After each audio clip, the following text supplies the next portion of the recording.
Hello everyone, তো এটা হলো আমার বার্থডে ভ্লগ। আসলে আমার বার্থডে 5 তারিখে পরে ডিসেম্বরে, কিন্তু বাড়িতে 4 তারিখে সেলিব্রেট হয়েছিল বাংলা তারিখ ধরে।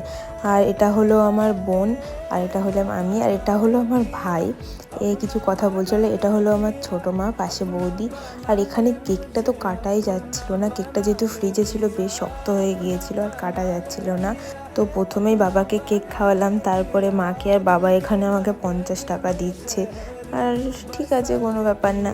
তারপরে এখানে মা আমাকে 500 টাকা এনে দিল। আমি তো প্রথমে দেখে বুঝতেই পারিনি যেটা আসল নোট কিনা। তারপরে আমি তো ভীষণ খুশি। আর এখানে এরা কেকটা নিয়ে পুরো কাড়াকুড়ি করছে, আর এরা তো, এদেরকে কেক খাওয়ানোর আমার সময়ই দিইনি, মানে কিছু বলারই নেই এদেরকে। তারপরে আমি একটু কেক খেলাম। তারপরে এখানে ভাতটা পুরো সাজানো হয়েছিল, তাই একটু ভিডিও করলাম। আর এখানে সাথে আমাকে খাইয়ে দিচ্ছিল, কিন্তু আমাকে খাইয়ে দিইনি, আর সুমনাকে দিতে যাচ্ছিলো, ও খায়নি।